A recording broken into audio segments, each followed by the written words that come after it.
We need to talk about something very serious, Shane said. Okay. To my agent extraordinaire, Madeline Milburn. 𝐊𝐢𝐳𝐬𝐭𝐢𝐳𝐧. Again surprised by his constant change of subject. What about? Everything. What happened with my sister? What happened between you and Ryder? What we will do after the baby comes? And what you can do to clear your name if you claim to be innocent. I was taken back by that because it was not what I expected. It hurt more than I thought to hear him say he still didn't quite believe me. I figured as much, but hearing him say it actually hurt. Nothing happened between me and Ryder. To my agent extraordinaire, Madeline Milburn. 𝐊𝐢𝐳𝐬𝐭𝐢𝐳𝐧. Narrowing my eyes at him. Why does he insist on having you? Shane asked. Something must have happened. Nothing happened and nothing of what you think even went on. I thought I already proved that I hadn't been with anyone. I remembered the day we had mated without it being my choice. I had to prove to him I was never with anyone.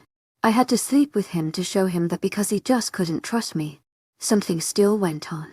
I'll tell you everything you want to know about what happened with your sister when you're ready to listen and you have an open mind. I'm ready now.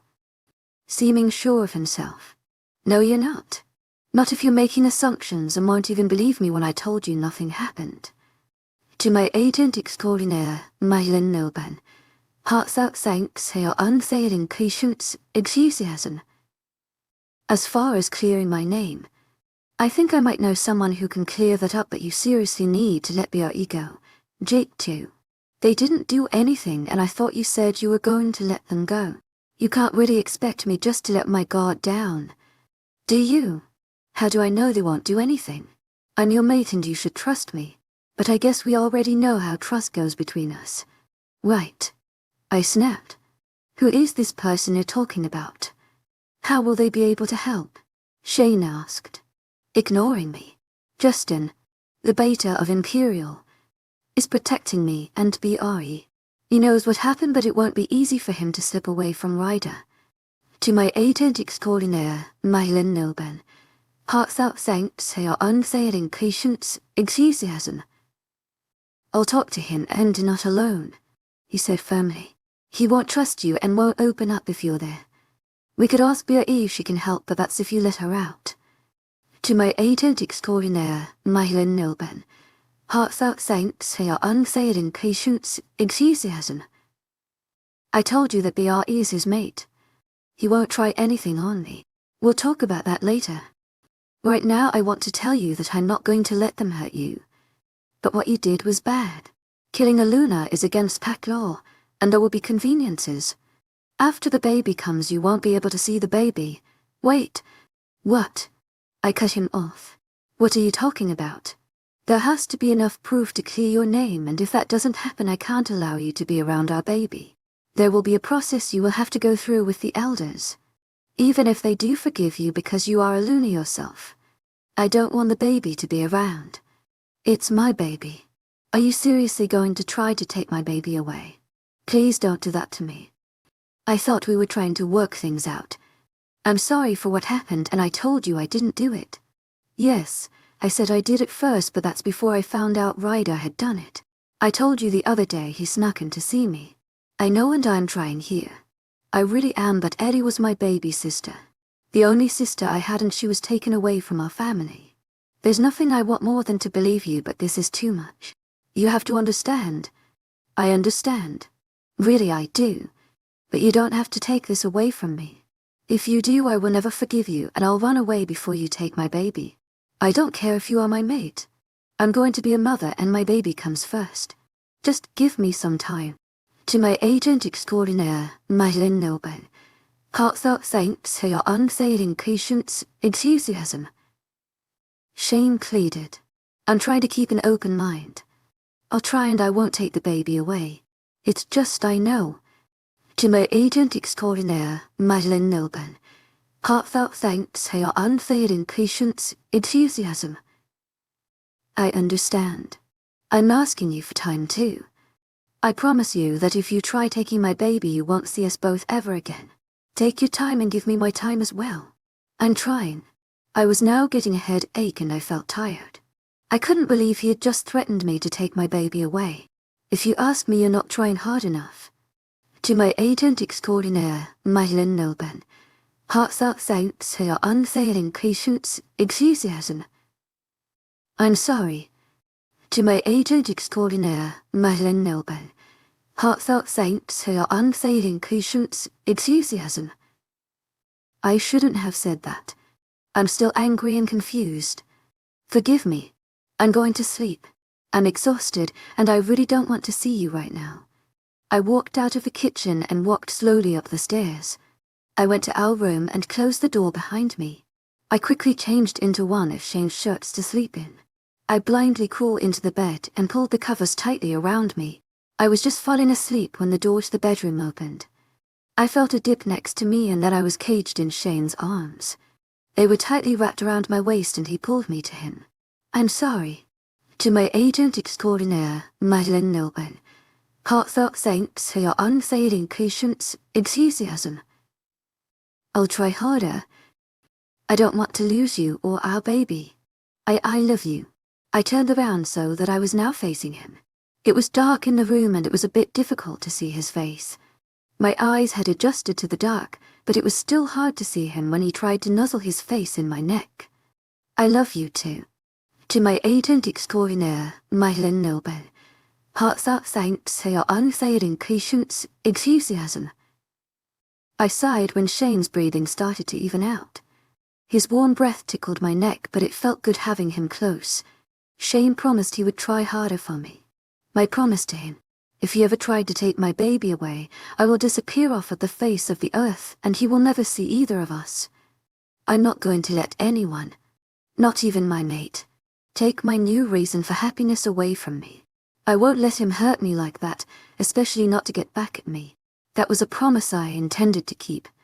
Chapter 31. Whoever said pregnancy was beautiful was a liar. I loved that I had a pup growing inside of me, but I wasn't sure if that part was good enough to overpower the bad. Shane had to deal with my constant mood swings. It was a roller coaster with us all week. It didn't help that Shane wouldn't keep his hands off of me. Just wear a dress, Shane said, entering the room.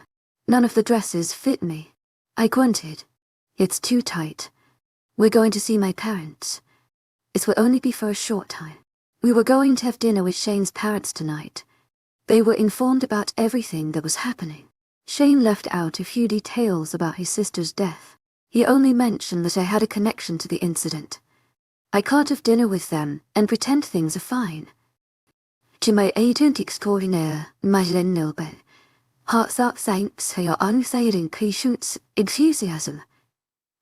It doesn't feel right. I didn't want to go anywhere and especially to see Shane's parents. I felt like I was lying to them. Shane had given them the news about my pregnancy and the whole pack was happy and expecting the new addition to our family. My mother wants to see you, Shane insisted. I told you I can't. After everything that has happened, I just can't. Could we just eat where we agreed to meet Justin? It had taken some convincing, but Shane finally agreed to let me talk to Justin. Bray had asked him to meet us and he more than happily agreed. We were supposed to go after visiting Shane's parents. Sam and I were finally able to form a plan. Shane didn't want Imperial here or Silver Light. He didn't want either to be a threat to me or the baby, so he was going to go to them. Sam insisted on going with them and finally Shane had agreed. Sam was going to talk to Ellie's friend to see what he could find out. You're sure in a rush to see him, Shane said, narrowing his eyes at me. 𝐿𝐷𝐸 mate, keep that in mind. When I was part of Imperial Pack, he was always nice to me. He became a beta at a young age, but he was good at what he did. I know that he can help me. What if he tries something? Shane asked. This could be a trap. Justin isn't like that, I said, frowning. He's a good guy. Right. Because he's siding with Ryder, who wants to take you away from me. 𝐿𝐷𝐸 𝐿𝐷𝐸. Shane's paranoia about me being taken had gotten worse. Because of the baby, Shane didn't even let anyone around me. Jake, Sam, and a few others were the only ones allowed to be around me. No one is going to take me from you. 𝐿𝐷𝐸𝐻𝐿𝐬 𝐊𝐢𝐵𝐻𝐿𝐵 𝐊𝐢𝐬𝐼𝐻𝐿𝐬. Can we just please skip with your parents? I already said no. Shane was leaving no room for argument. I promise we'll leave soon. I didn't argue further with Shane. I was annoyed and I didn't want to have another one of my mood swings. We usually always ended up arguing about things. One thing that we argued about was Ellie. That was something Shane constantly threw at my face. I couldn't count how many times I cried and begged for him to forgive me. If I would have known, I wouldn't have been stuck in this position. I would have done things differently. I would give up the world just to change that small part of the past. When we got to Shane's parents' house, I was ready to bolt out. I didn't want to be here. I couldn't face both Rose and Vin. I felt nervous and it was making my tummy turn. Stop fidgeting, Shane said. You'll be fine. I sighed and got out of the car. I had worn a dress so I didn't have to wear jeans. It was tight against my chest and stomach. The bump was then making me look full. I didn't mind it, but I definitely needed to buy new clothes. It was as if I were in a whole different world while having dinner with Shane's parents. They talked and laughed while I just kept a smile on my face. Rose asked how I was doing with the baby. I gave her some details and she continued to gush. I wish my Elle would have had pups. Rose sighed. I know, dear, Garrett said, patting her hand. Guilt consumed me. Even if it wasn't my fault, I knew it was wrong. I should have done something to stop Ryder. I shouldn't have stood by or taken part in any of his crap. I knew why he chose me to do it. I was a kid and I wanted to feel important. I was important to the pack even with my young age. Word was that he was looking for someone to replace the Luna. I never asked what the history was between Ryder and his mate Lizzie. He kept it very private and the only one who knew were his two important men. I bet my mother was pushing for me to take that position. It's true Ryder had taken an interest in me, but it wasn't at all what she thought. He gave me more advantages than other girls my age. But I knew it was just because he wanted to use me to his benefit. And in the end he did just that. I was stupid as a teenager and didn't have a backbone. I let people push me around and this is where it has gotten me. Years of misery because of him. I hated myself and would beat myself up for what I thought I had done. He had it planned all along. You didn't even touch your food, Shane said. As soon as we were in the car. It was nearing 9 and I knew Justin would be waiting for us as soon as we showed to the coffee shop. I didn't notice. I'll grab something at the cafe. I'm not that hungry, I said absently. 𝐿𝐷𝐸𝐻𝐿𝐬 𝐊𝐢𝐵𝐻𝐿𝐵 𝐊𝐢𝐳𝐿𝐬. What are you thinking about? Right now, I'm thinking how much things will change once you hear what Justin has to say. Maybe now you'll really believe me. I already told you I would try and that's exactly what I'm doing. I agreed on going to this stupid thing. Didn't I? I can see it in your eyes. You're refusing to believe me. I saw the way you looked at me when your mom mentioned Ellie. Let's not go there. I'm having a stressful day as it is. I'm preparing to go to Imperial to meet Ryder. If what you say is true, he needs to back off and I'll be dealing with him by taking him to the elders. He has to pay for what he did. What are the elders supposed to do? He's an alpha too. He can be stripped from his title. You will have to repay for the damage he has done. We made it to the cafe in 30 minutes. People around were out and about minding their own business. Walking into a lake cafe, I immediately caught Justin's scent. I spotted him at a small booth in the far left corner. Shane's arm was wrapped possessive lie around my waist. He was tense and I knew he didn't want to be here. Relax, I said, turning to him. Keep an open mind and listen. I stood up on my toes and for the first time in a while I leaned in to kiss him. It was a small kiss, but it left me wanting more and I knew he felt the same. We hadn't had much of anything romantic going on lately. Only when it came to sex would he try to approach me that way. But it usually resulted in him getting a taste of my anger. We walked to the booth and slid in. Shane sat next to me, caging me in the booth. Caleb gave me a warm smile, which I returned. Shane gave out a low growl and had a deep frown on his face. I honestly didn't think you would let Sage come, Justin said to Shane, and then turned to me. How are you, by the way? Only because I know 𝐵RE is your mate.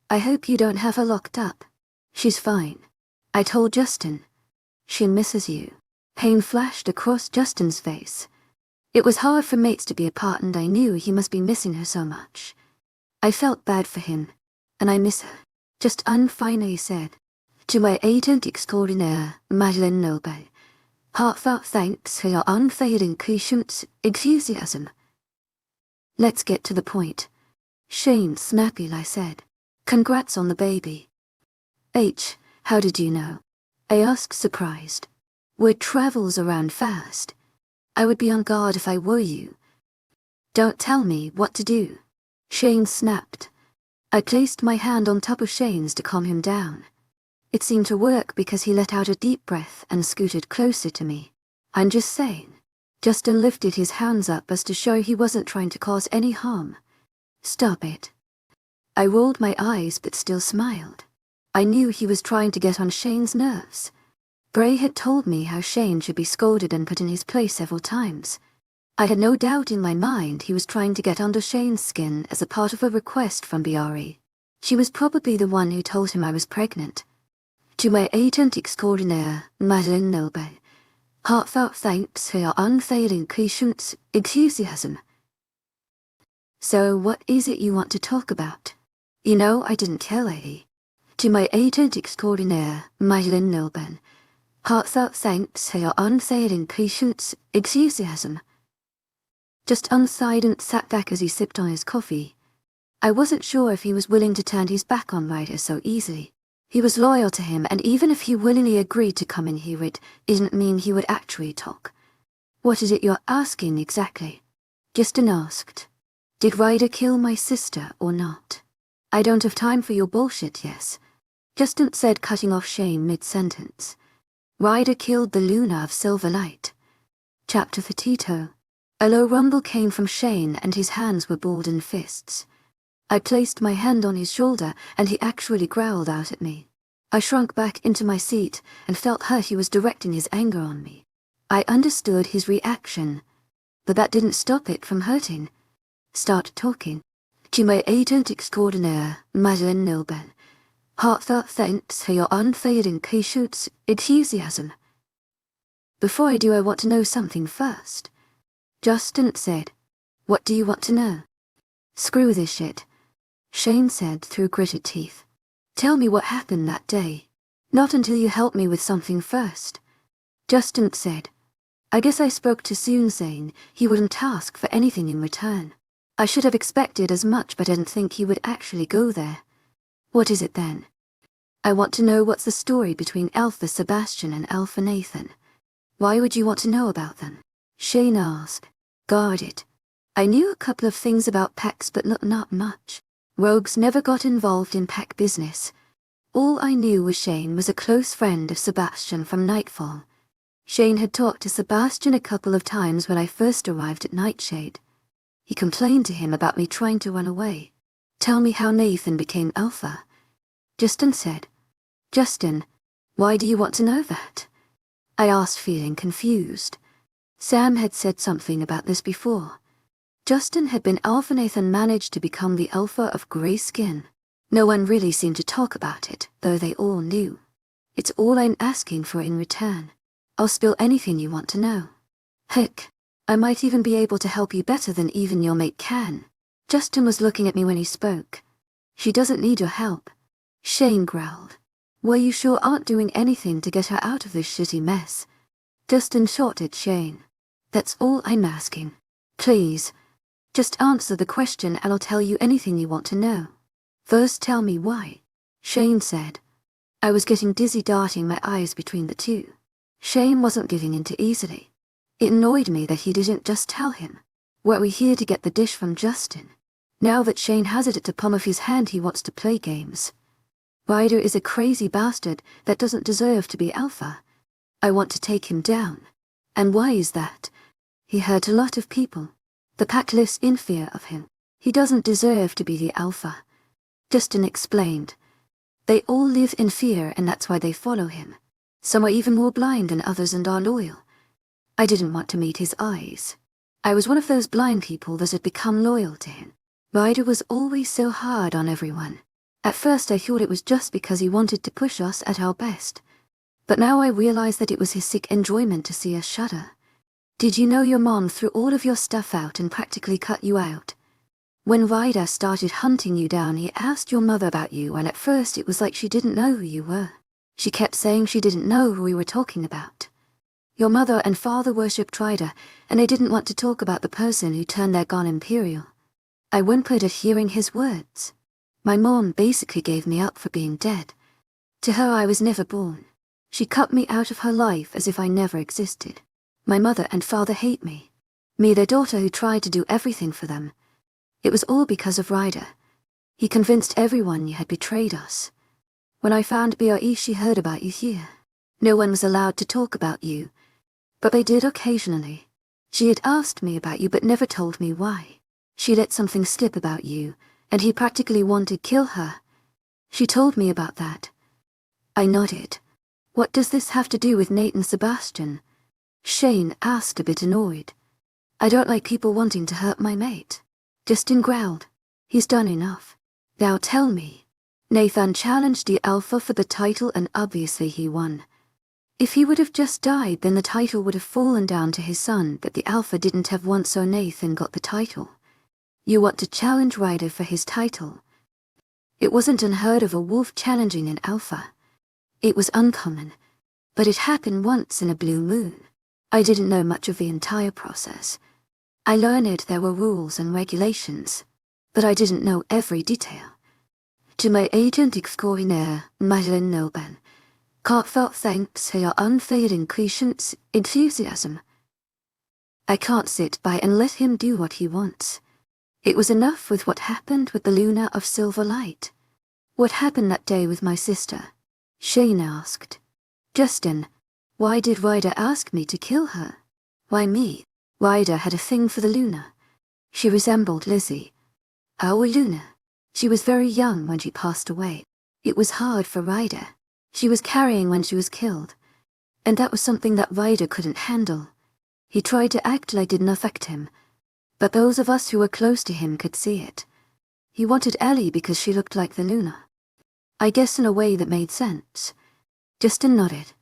We were trying to settle a feud we had with Silverlight. They were growing bigger in numbers and wanted to push their territory further towards Imperial. They were fighting over the land. Seriously. To my agent extraordinaire, 𝐿𝐴𝐿 thanks for your unfailing patience, enthusiasm. Incredulously, we went to Silver Light to sign a treaty. In the time that we were there I could see that Ryder wanted the Luna. Something must have happened because we left Silver Light in a hurry and without completing the treaty. Something bad must have happened for Ryder to want Ellie dead. I spoke more to myself than to Justin. I think he tried to convince Ellie to become the Lure of Imperial. My sister would never go with him. Shane growled. Of course she wouldn't. That would have been Ryder's motive to kill her. What actually happened that day? Shane narrowed his eyes at Justin. I could feel how worked up he was getting. Ryder was looking for any opportunity to plan an attack. Alpha Eric had been pushing his boundaries and some of his men were snooping around our territory. Ryder took that opportunity to attack. Justin, please tell me why me? Why did he make me do it? I didn't want to and he forced me to. I felt nerves settle in my stomach and I felt sick. I was going to vomit whatever I ate earlier. I hated Ryder with a burning passion. He ruined my life and tore me emotionally without even knowing it. You were so naive. I'm sorry. Sage. That he built you and molded you into the pack the way he wanted to. He wanted you to trust him like your parents blindly trusted him. You're good in your skills and he needed someone innocent to do his dirty work. He took you for a weak little girl. I was shaking now and this time it was out of hurt and anger. He robbed me of so much and it was all because he was a sick man. He destroyed me. He made me leave the only place I had considered my home. I hated him and I wish I could kill him with my bare hands. What did he tell Sage to do? Shane asked. keeping his hard look on Justin. We were getting everything ready. I didn't agree with what he was doing, but Ryder didn't give two shits about it. He ordered 𝐭𝐮𝐳 to kill the loon, but only 3 of us knew she was the Luna. Others thought she was a traitor who used to belong to the pack. I was supposed to keep an eye on 𝐭𝐮𝐳 to make sure she completed the job. If she could not, then I would have to do it myself. You were there? I asked, and he nodded. You were there and you didn't do anything to stop it. You let him kill my sister. Shane was close to shifting. I could feel his anger radiating from him. Both of you know better than anyone that we can't go against an alpha's order. I didn't want to get my hands dirty, so I told him that you were fighting her off. You didn't even make a move to go in for the kill. 𝐭𝐮 didn't kill her. Shane said. Of course not. Your mate would never kill someone. Hurt, yes, but never kill. I told Ryder and he showed up. I was busy with fighting off a couple of wolves, but I saw when Alpha Eric was lying on the ground unconscious. 𝐭𝐮 had her back to them, but I could see 𝐴 was moving her head. That's when I saw Ida quickly snap her neck. You didn't do it. Shane breathed out a sigh of relief as he looked at me. I reached for Shane's hand and held it in mine. He knew everything now. I told you I didn't do it. I wish you could have just believed me. You should have trusted me, but you didn't. Just like you didn't trust me when I told you nothing ever happened with Jake and the other guy. 𝐿𝐻𝐼𝐻𝐼 𝐷𝐿𝐻𝐼𝐻𝐼 𝐻𝐼𝐻𝐼𝐻𝐼𝐻𝐼. Quietly, I hated throwing that at his face, but it was something that I thought often about. I didn't regret that night. I wish things would have been different. I wish a lot of things were different. I'm really sorry. 𝐿𝐻𝐼𝐻𝐼𝐻𝐼 𝐻𝐼𝐻𝐼𝐻𝐼𝐻𝐼. Justin said, I'm letting you both know that I'm going to kill Ryder. I'm going to kill him and take the title from him. He doesn't deserve it. I want to do it. 𝐿𝐻𝐼𝐻𝐼𝐻𝐼 𝐻𝐼𝐻𝐼𝐻𝐼𝐻𝐼. I appreciate it, but I don't need your help, no. I said, shaking my head. I want to be the one that kills him. Absolutely not. Shane said at the same time Justin was telling me no. Why not? He took everything from me, so I think it's only fair I do the same. 𝐿𝐻𝐼𝐻𝐼𝐻𝐼 𝐻𝐼𝐻𝐼𝐻𝐼𝐻𝐼. I'm not letting you get your hands dirty because of him. Shane was shaking his head disapprovingly. If you don't let me kill him, then I at least want to be there to see him die. Not in your condition, Justin said before Shane could protest. It wasn't fair. I wanted to be the one to rip the life out of him. An eye for an eye.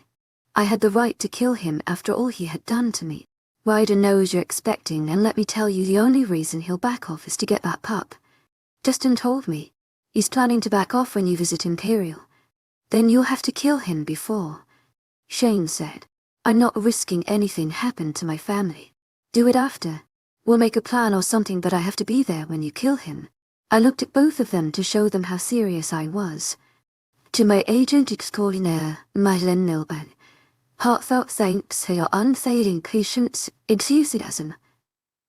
Shane started to say, No, Shane. He's done enough, and I deserve at least this much. Shane looked me in the eyes. His brown eyes looked tired as they bored into mine. I gave his hand a squeeze and tried to smile. Please. I pleaded. Please let me have this. 𝐿𝐻𝐼𝐻𝐼𝐻𝐼 𝐻𝐼𝐻𝐼𝐻𝐼. We'll do it your way, Shane said with a sigh. Do you think you could do it after 𝐭𝐮 has the baby? I've already got a plan. Justin grinned with excitement. Good. Then we wait a couple weeks after the baby is born, Shane said. I smiled at him, but my head was already trying to work out a plan. I wanted to be the one to kill him. My wolf wanted to spill his blood. No one was going to take that opportunity away from me.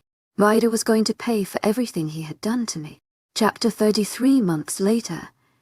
I look like a balloon, I said, frowning at the mirror.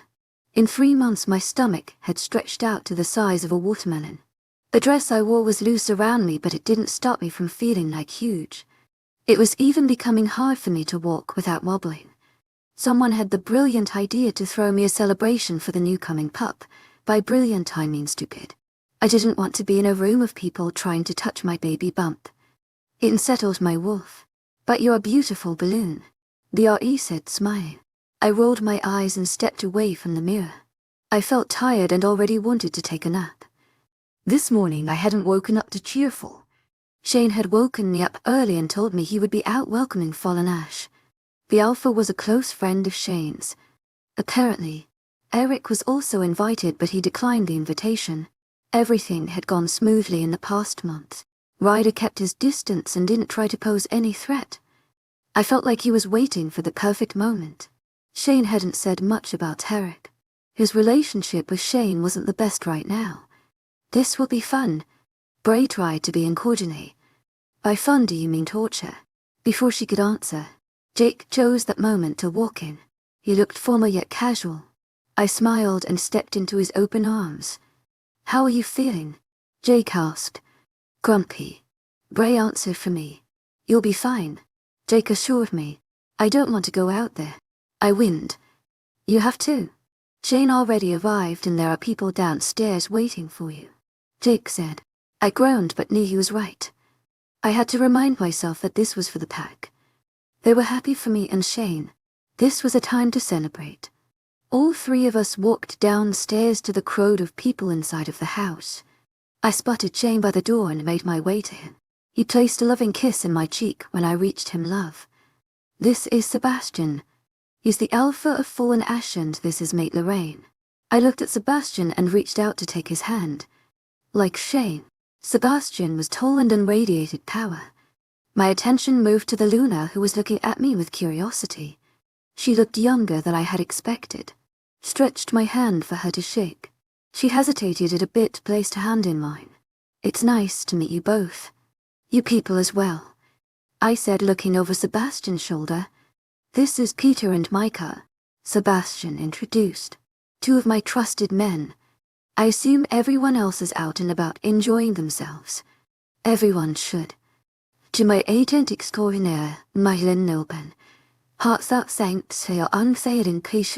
𝐷𝐸 enjoy themselves. I mean, congratulations. The Luna said, thank you. 𝐷𝐸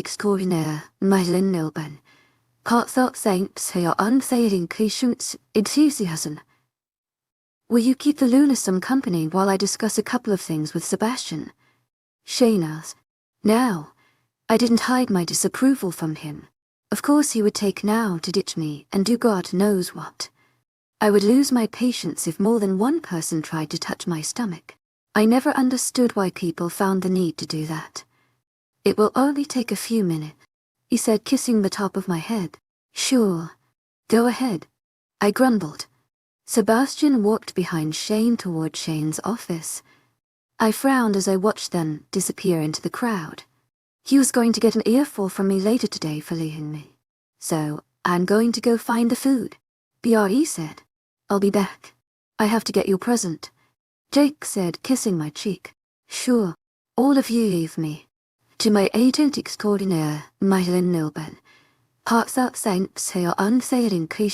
𝐷𝐸 Bitterly, I realized that the Luna was still standing in front of me. The guy named Peter was next to her, looking around the room.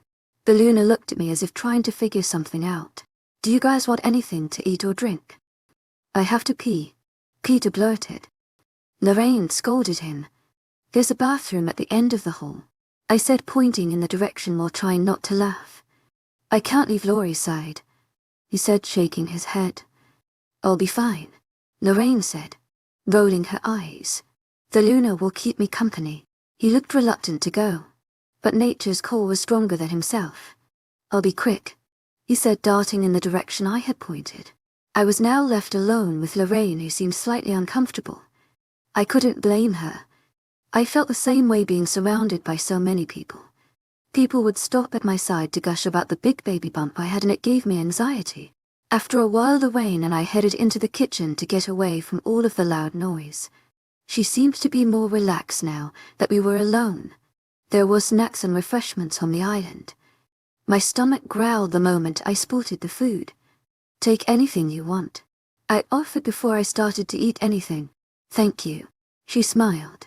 I grabbed a finger sandwich and started eating. Since I've been pregnant, I've been eating more than usual. Wolves naturally take in more food because arbies burn the calories at a high rate. I walked to the refrigerator and grabbed 2 bottles of water. My eyes widened when I saw the pudding and jello snacks. My cravings were so out of control. What one? I asked Lorraine before I got any ideas. Thank you, she said, smiling. We both sat down at the island and it was quiet for a moment. I could tell there was something bothering her. I wanted to aid, but I also didn't want to pry in her business. Can I ask you a question? She finally said. She looked nervous and a bit shy. Her short hair was in small curls, making it stick out around her face. I had to admit that the Luna was very pretty. Sure. 𝐿𝐤𝐳𝐸𝐬 𝐷𝐿𝐤𝐳𝐸𝐬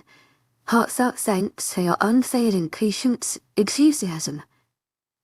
I don't mean to be nosy, but Sebastian said you were the Luna that tried to run away.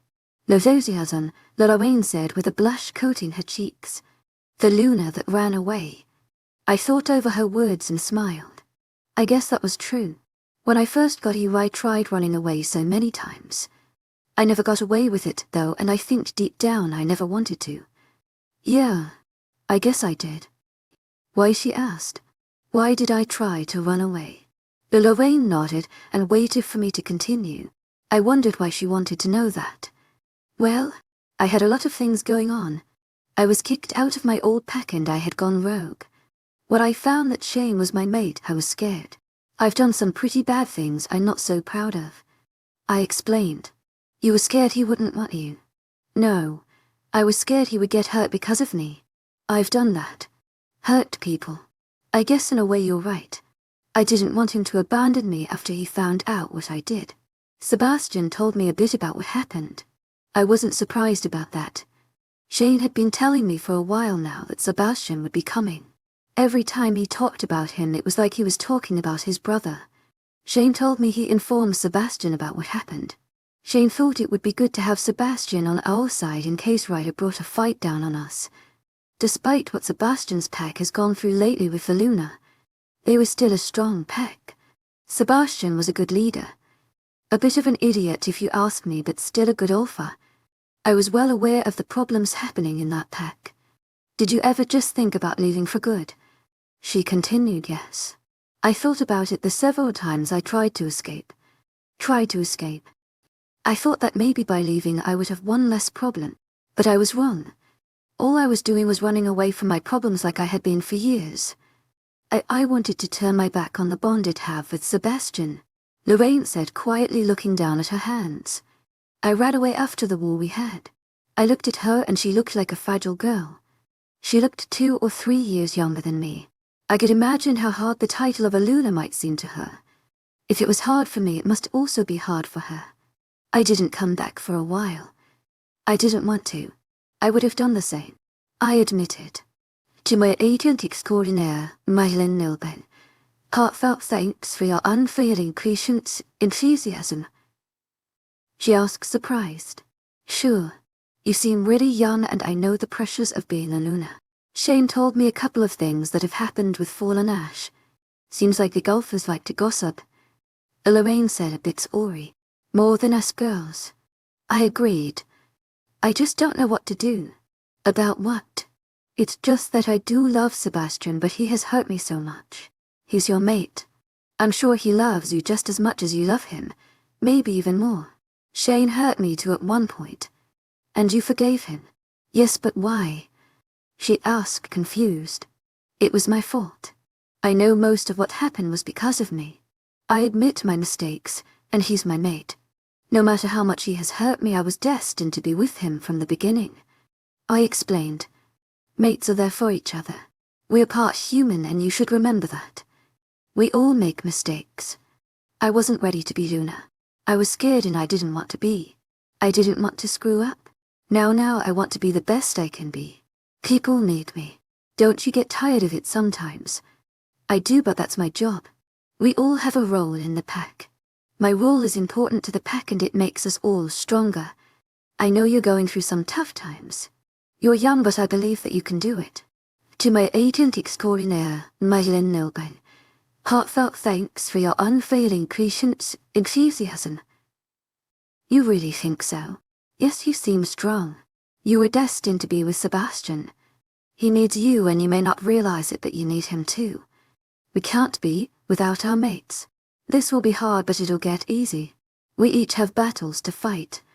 We might fall, but you have to get back up and try. I think I get what you're trying to say, Lorraine said, looking a bit relieved. If you ever need someone to talk to, I'm always available. To my agent extraordinaire, 𝐿𝐴𝐿𝐬, heartfelt thanks for your unfailing patience, enthusiasm. Thank you. This really means a lot, Lorraine said, smiling. We hung out in the kitchen while I finished eating. Peter had found us in the kitchen and joined our small talk. After a while, we decided to join everyone back out. I kept coming in and out of the house trying to greet people. Jake had taken my present upstairs to my room. He was sticking next to 𝐿𝐴𝐬 just so he wouldn't have to mingle with people. I tried to avoid Shane's parents, but they found me. They both smothered me and touched my belly. I tried to keep calm, but it was becoming difficult. The rain was still at my side since Sebastian and Shane were still in his office. People were still coming in the house. It surprised me when someone actually rang the doorbell. I grumpy walked over to the door when no one seems to care about opening the door. I opened the door and stood frozen. I looked at the last person I thought of see here at this gathering. To my agent extraordinaire, 𝐿𝐴𝐿𝐬, heartfelt thanks for your unfailing patience, enthusiasm. WHA, what are you doing here? Chapter 34. I looked at Eric and a group of men who stood behind him. They looked casual and somewhat dressed for an occasion like this. Somehow that made me really nervous. I mind-linked with Shane to tell him that Eric was here in front of me. There were a lot of wolves from the pack around, but that didn't do much to reassure me. Only few knew about the problem we were having. I was invited, Eric said, referring to my previous question. Or was I not? To my agent extraordinaire, 𝐿𝐴𝐿𝐬, heartfelt thanks for your unfailing patience, enthusiasm. I said, clearing my throat. I opened the door and stepped aside. Eric had a smile on his lips which wasn't settling well with me. He looked like he knew a secret that I might want to know. Eric and some of his men stepped inside the house and took in the scene. Lorraine looked at Eric and moved closer to me. She stood a bit behind me as if hiding from Eric. People were talking amongst each other and were enjoying themselves. It was noisy inside due to everyone talking. I quickly walked over to Shane when I spotted him making his way over to me. Sebastian casually walked to Lorraine and she wrapped her arms around his waist. To my agent extraordinaire, 𝐿𝐴𝐿𝐬, heartfelt thanks for your unfailing patience, enthusiasm. You came, Shane said, looking pleased for some reason. I don't want him here. I told Shane through our mind link. He isn't going to hurt you. I looked up at Shane and clung to his arm just like Lorraine was doing with Sebastian. I didn't want Eric here, but I also wasn't going to kick him out. Shane didn't seem worried about having him here. People were looking at us, but they didn't seem to be bothered by the fact Eric was here. Well, I was invited. You know, I consider you family and I want us all to settle things out, Shane said. But that is something we will talk about later. To my agent extraordinaire, 𝐿𝐴𝐿𝐬, heartfelt thanks for your unfailing patience, enthusiasm. To my agent extraordinaire, 𝐿𝐴𝐿𝐬, heartfelt thanks for your unfailing patience, enthusiasm. Congratulations on your pup. When will we be expecting the little rascal? We're less than a month now. Sage is for months along now, and the pack doctor said it would be in 3 weeks, maybe 4. I didn't feel comfortable with Eric asking so many questions about my baby. Shane didn't seem to think anything wrong about it, but I could feel how tense he had become. I placed my hand on his chest and he relaxed under my touch. I'm going to go find Jake and make sure he doesn't get his hands on all of the food, I said to Shane, trying to keep a light tone. That rogue friend of yours, Eric asked. My brother, I corrected. Jake is my brother. But he's not. Right. Eric pushed. Eric wanted me to snap at him. I could see that now that it was the plan he had in his head. For whatever reason, Eric wanted me to lose it. I wasn't going to give him that satisfaction. No, he's not. To my 𝐿𝐴𝐴𝐿, heartfelt thanks for your unfailing patience, 𝐿𝐢𝐳𝐴𝐧. How did you meet him? To my 𝐿𝐴𝐴𝐿, heartfelt thanks for your unfailing patience, 𝐿𝐢𝐳𝐴𝐧. Shane warned. I looked at Lorraine and she was looking at me curiously. I wasn't sure how much Shane had shared with Sebastian and how much Sebastian had shared with Lorraine. She knew things that were going on in the pack just like I knew a couple of things about Fallen Ash. It was years ago. I answered in a quiet voice. I wasn't going to jump into a story if that's what he was waiting for. I wasn't going to tell him how I met Jake. That would require me telling him how I had bumped into him. Ryder and Eric had people after me, and it was because of them that I've gotten myself killed. I would love to hear this story. Eric said. To my 𝐿𝐴𝐴𝐿, heartfelt thanks for your unfailing patience, 𝐿𝐢𝐳𝐴𝐧. I didn't ask you to come so you could upset my mate. Shane said, frowning. After everything she has done, it amazes me how you're still siding with her. Eric's eyes were cold. She is my mate and the mother of my child. Shane growled, pulling me closer to his side. A child who is yet to be born. Eric added, I invited you so we could make peace, not so you could make my mate uncomfortable. Shane said, I'll behave. Eric smiled. I didn't want him here. The way he was talking so calmly made me feel extremely on edge. Out of nowhere, Sam came to stand by my side. His eyes narrowed on Eric, but Eric didn't seem to care. I hadn't gotten a chance to talk to Sam about what he was able to dig up. Sam had accompanied Shane to both Imperial and Silver Light. He told me he found out something about a feud going on. Sam promised he would give me more details. Shane, your parents are outside. To my 𝐴𝐴𝐿, heartfelt thanks for your unfailing patience, 𝐿𝐢𝐳𝐴𝐧. Trying to find an exit to this situation. Alpha Eric, why don't you go say hi? To my 𝐴𝐴𝐿, heartfelt thanks for your unfailing patience, 𝐿𝐢𝐳𝐴𝐧. Eric smiled and walked past me. I sighed in relief when I saw him disappear to the kitchen. Shane looked down at me and gave me an apologetic look. I honestly, though he wouldn't show.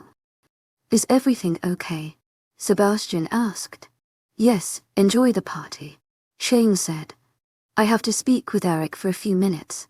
Stay with Sage and don't let her out of your sight. Yes, Alpha. Shane kissed the top of my head and went after Eric. Whatever they were going to talk about, I only hoped that he could work things out with Eric. I didn't want him looking at me like I had actually committed murder. Sage, do you want to lay down for a while? I bet you're tired from being out and about all day. I looked at Sam and gave him a confused look. Sam avoided eye contact with me, and I felt him trying to get into my mind. Just go with it. Just for a while. My back is killing me. To my 𝐴𝐴𝐿, heartfelt thanks for your unfailing patience, 𝐿𝐢𝐳𝐴𝐧.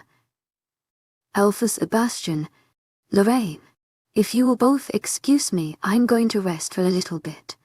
Sebastian nodded at me, and I headed up to my room with Sam following behind me.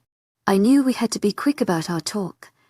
If Shane found us both in here, he would be furious. I locked the door behind me and went to the radio by my nightstand to turn it on. There was a lot of noise downstairs, but I didn't need anyone hearing in our conversation. So, what did you find out? Why is Eric here? I thought he told Shane he wasn't coming. I don't know what he's doing here. I was present when he told Shane he wouldn't be showing his face here. He's planning something, I said, worriedly. You should be more worried about what I have to tell you. Sen. Oh no. What did you find out? I found out why Ryder was so bitter about Telly rejecting him. It didn't make sense why he was so obsessed with her. I get you said he looked like his mate, but I still couldn't understand. The reason why Ryder was after her was because she's an Alpha's daughter. What does that have to do with anything? Think about it. Not many Alphas have more than one child. They need a male to carry on the title.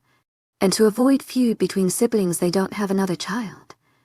If you remember our history, alphas would choose an alpha mate for their daughters. The stronger the blood, the stronger the wolf.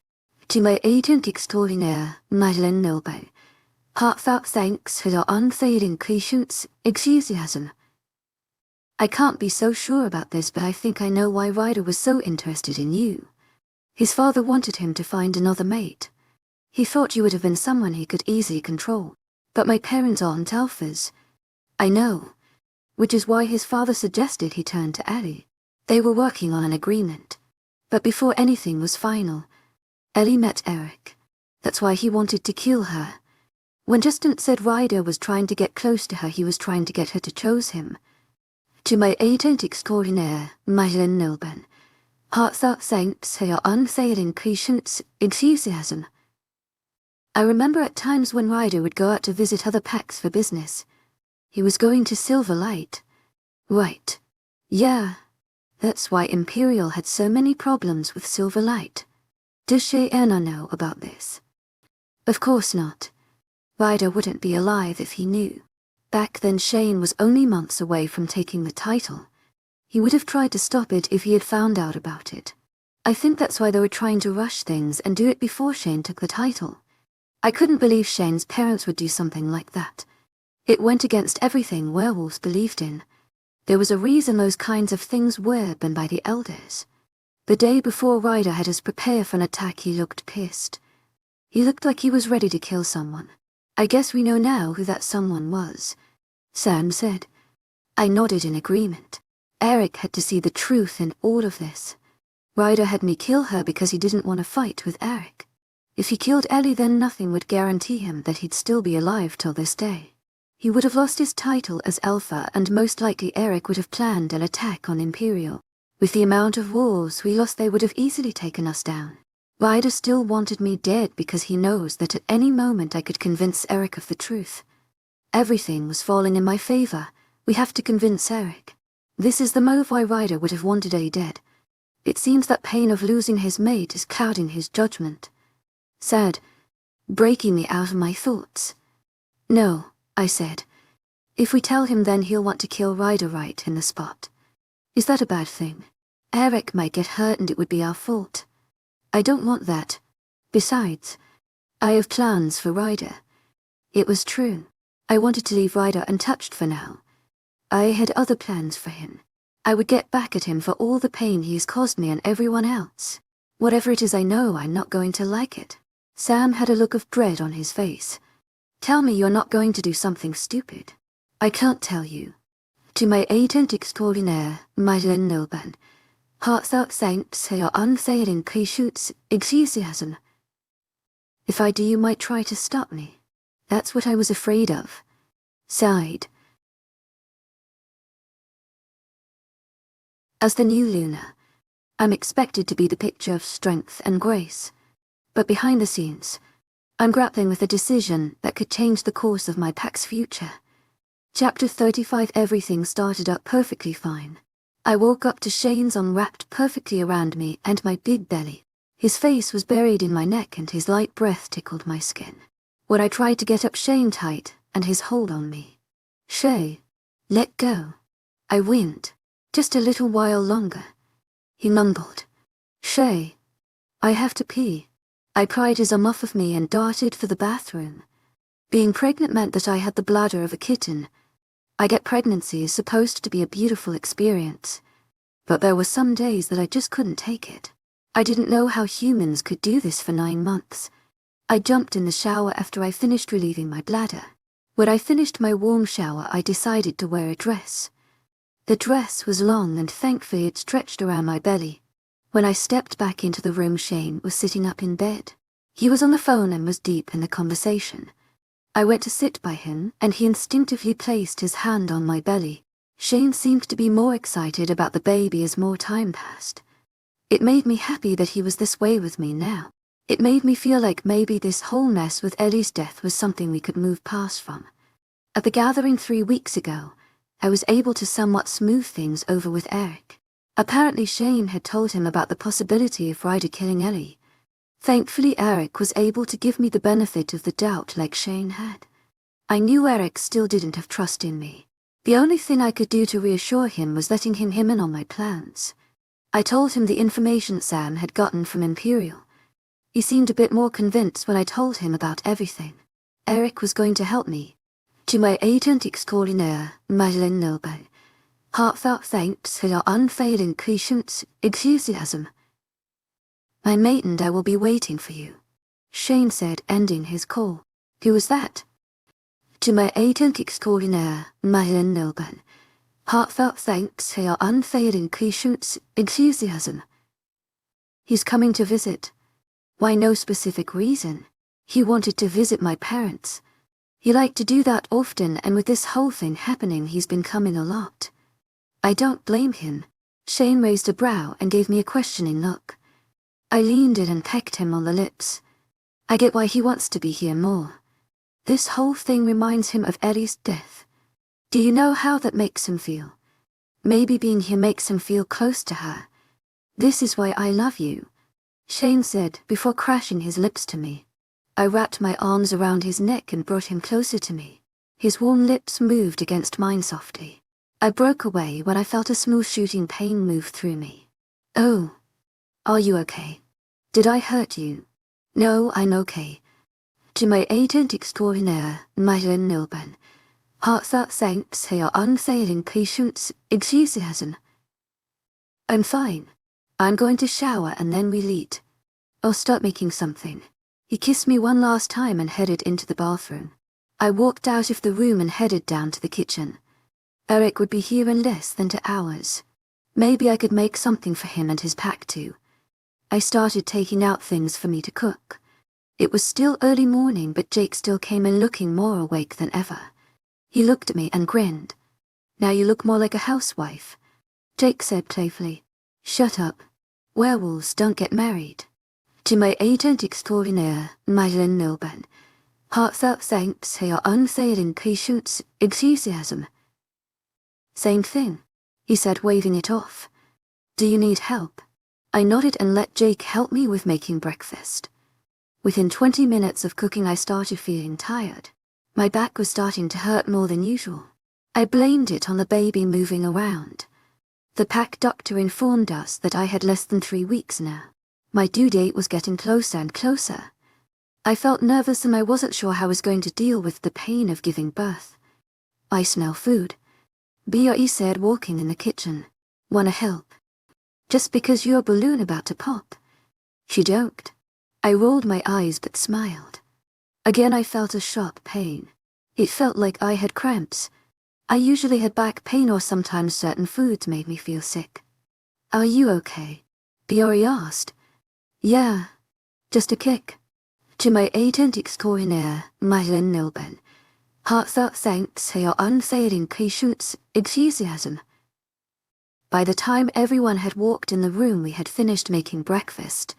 While eating, Eric had arrived.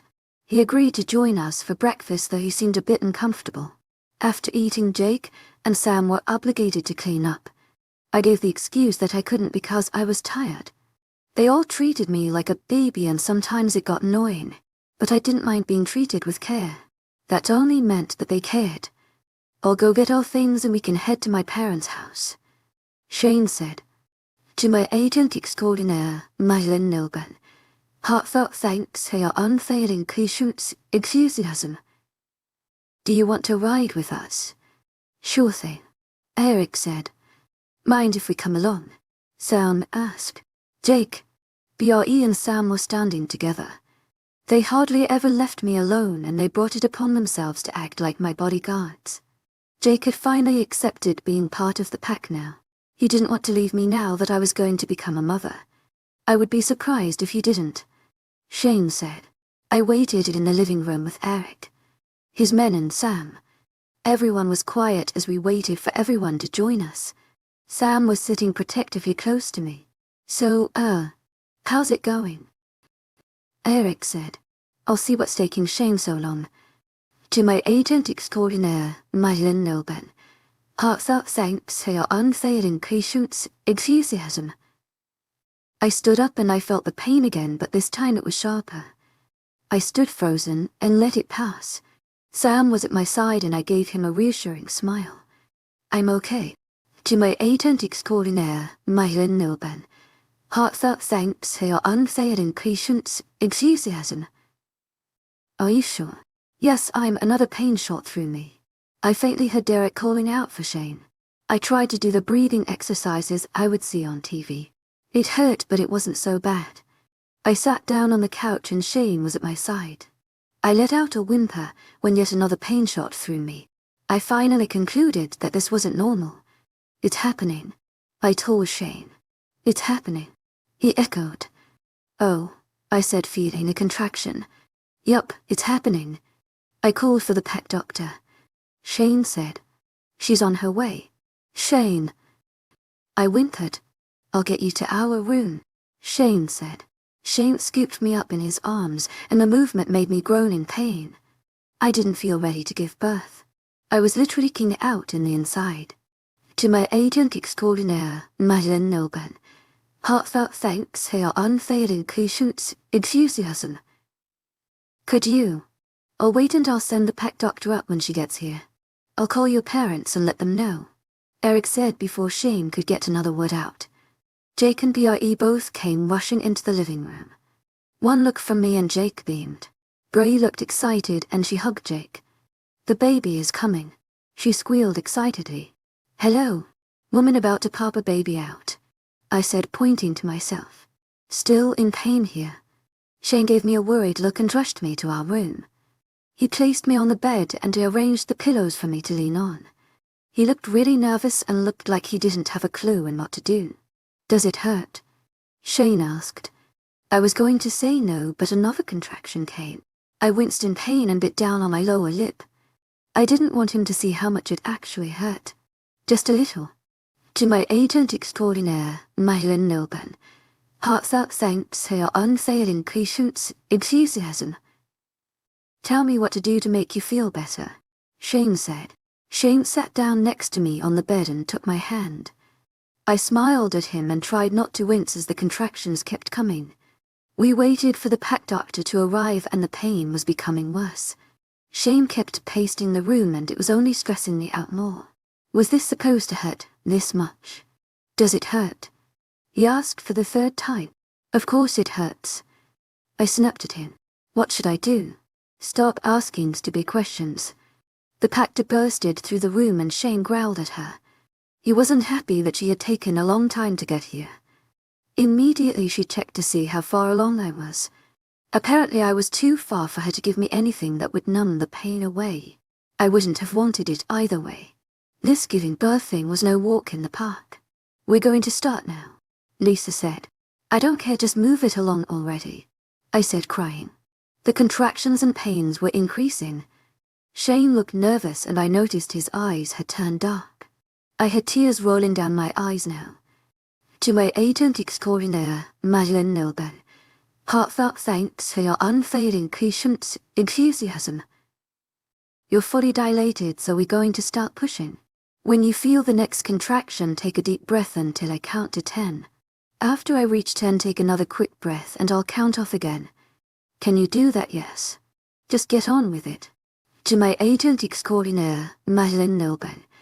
Heartfelt thanks for your unfailing patience, enthusiasm. Shane, you can go next to her and hold her hand, Lisa said. I had both of my legs bent and they were spread open. I felt a bit uncomfortable by this position, but at this point I didn't care. All I cared was popping my baby out and stopping this horrible pain. 𝐶𝐵 Heartfelt thanks for your unfailing patience, enthusiasm, Lisa said. I took a hold of Shane's hand and held onto it tightly. I nodded and closed eyes. When I felt my next contraction, I took a breath and started pushing as Lisa counted off. 𝐶𝐵 Heartfelt thanks for your unfailing patience, enthusiasm. 9. 10, Lisa said. I took another deep breath and pushed again. The whole time I was squeezing Shane's hand. I felt him place kisses all over my face every time I cried out in pain. Okay, this is it, Lisa said. One more time. Okay, I can do this. I said to myself. I can do this. To my agent extraordinaire, 𝐿𝐴, heartfelt thanks for your unfailing patience, enthusiasm. I nodded and took another deep breath. I gritted my teeth as I pushed. Lisa continued to count down, and then I felt it before I heard the cry. I was trying to catch my breath and I pushed my damp hair out of my face. I was still holding on tightly to Shane's hand. I looked up at him and his eyes bore into mine. You did, he said, smiling. I did it. I agreed, smiling back at him. To my agent extraordinaire, 𝐿𝐴, heartfelt thanks for your unfailing patience, enthusiasm. Would you like to cut the umbilical cord? Shane moved away from my side and busied himself with Lisa. It was a while before she moved on to cleaning up the baby and making sure it was healthy. After everything was cleaned up and taken care of, she brought my baby to me. The look on Shane's face when he looked at our baby, my heart squeezed. He had a look of adoration and he was looking at my baby with so much love. Boy or girl? Shane asked Lisa. To my agent extraordinaire, 𝐿𝐴, heartfelt thanks for your unfailing patience, enthusiasm. Chapter 36. I looked down at my baby and all I could feel was happiness. Shane was at my side, running a finger up and down our baby's cheek.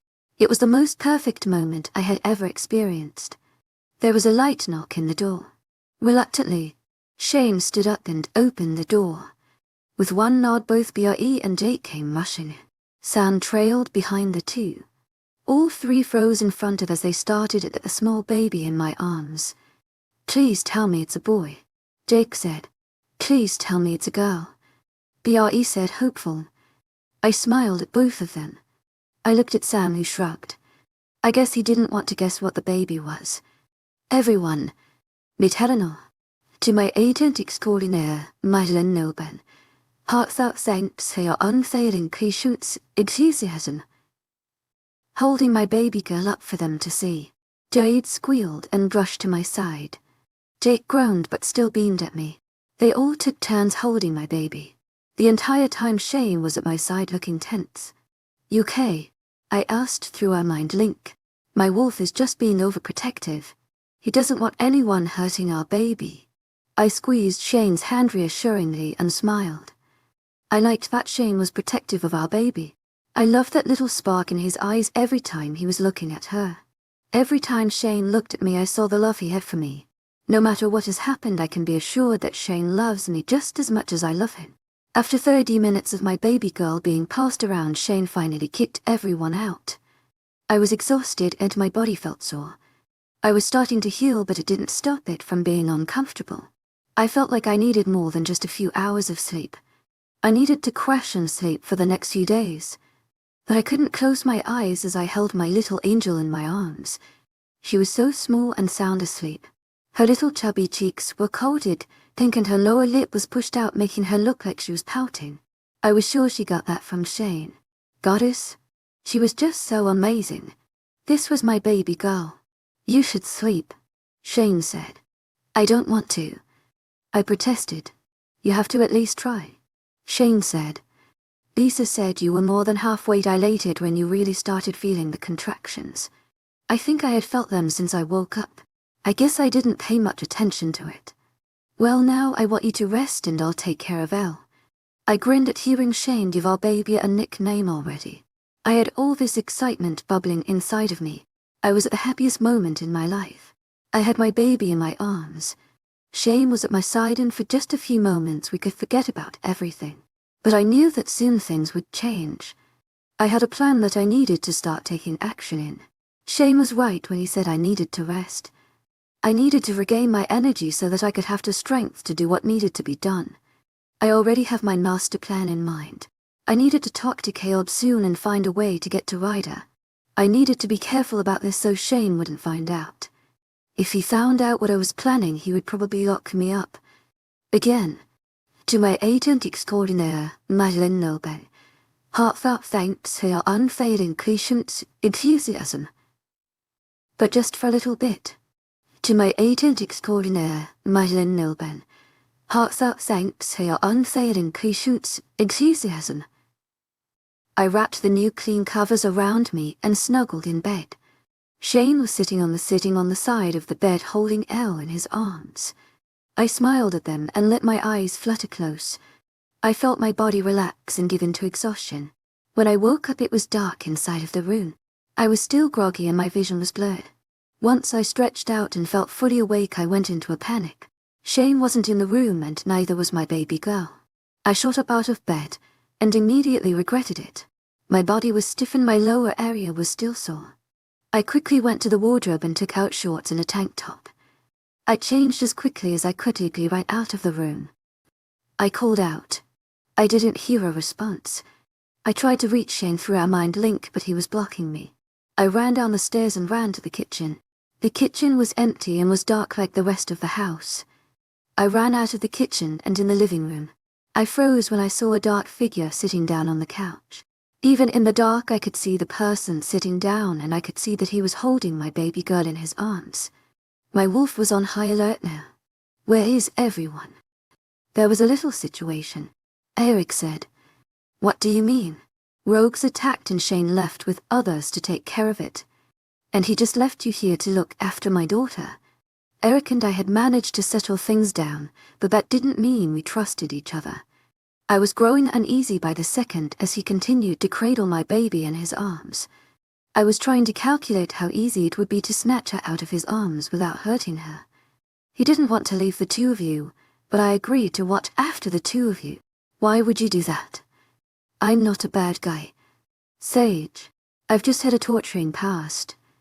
If it makes you feel better, you have gods from Nightshade outside. No, that doesn't make me feel better. To my authentic coroner, Madeline Nilban. 𝐿𝐢𝐳𝐸𝐴𝐻𝐸 Lowering my voice. I told you I was going to give you the benefit of the doubt. Didn't I? If what you claim is true, then I want my chance at taking him down. Eric said. Slowly I walked to Eric and reached down to take my baby. She had a soft cream blanket trapped tightly around her. I sighed in relief when I finally had her in my arms. I walked to the couch opposite of Eric and sat down. I already told you that you can't do that. To my authentic coroner, Madeline Nilban. 𝐿𝐢𝐳𝐸𝐴𝐻𝐸 Because Justin will get the honor of doing it. Eric scoffed. He killed my mate, I deserve to kill that bastard. But what will that do? You'll still feel empty inside. Killing him isn't going to change the fact that she's gone. Don't you think that I don't want my vengeance? You both hunted me down to no end. Do you know how many times I was practically beaten? How scared I was for my life? I already apologized for that. Saying sorry isn't going to fix anything. Ryder robbed me of so many things. You both had it out for me and you more than anyone wanted me dead. You didn't even bother to consider that maybe I wasn't responsible for it. You didn't even stop to think how Ryder has had it out for you. I get that you were hurt, but you weren't the only one suffering. I lost my mate. He pointed out. As if that justifies your actions. I lost everything. My family kicked me out and they act like I never existed. I had to leave my friends behind. I had to learn how to live like a rogue and I was constantly on the run. I've lost friends that I had made because of you and Ryder. I was attacked several times and was almost taken advantage of. What kind of life do you think that was for me? You were strong. I had to be. I had to be strong for myself and for the person I wanted to be one day. I had a plan on leaving everything behind. I was going to move out of the country and forget about the werewolf world. I was going to live my life as a human. I had that plan set in stone, but then I found Shane. He loves you. I love him and it killed me when he found out I was involved in his sister's death. I never wanted any of this to happen. I can see that you're telling the truth. I don't want to lie to Shane about what it is you plan on doing. You do realize that this could get you killed. Right. I'm doing the right thing. The only one who's going to die is Ryder, and I'll make sure of that. This is a stupid plan. Shaking his head disapprovingly. I never said otherwise. I said smiling. But it's a plan that will work. I hope you're right and I hope everything goes smoothly. To my authentic coroner, Madeline Nilban.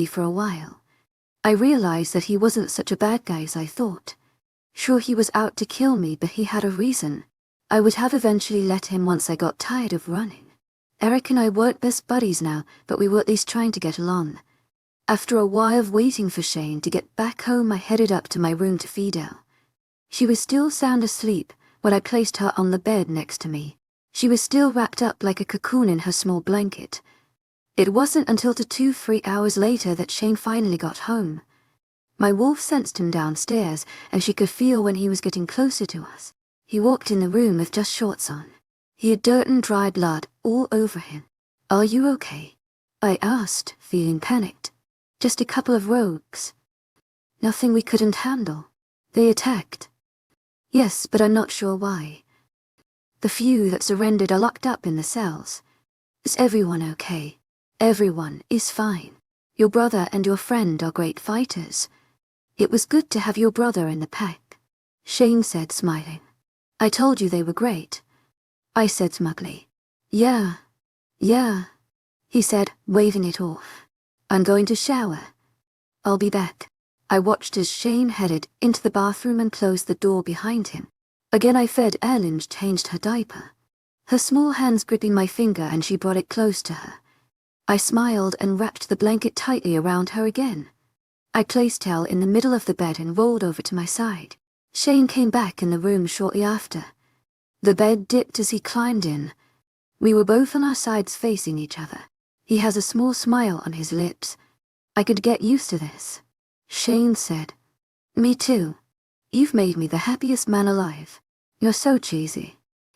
"To my agent extraordinaire, 𝐿𝐴𝐿, heartfelt thanks for your unfailing enthusiasm."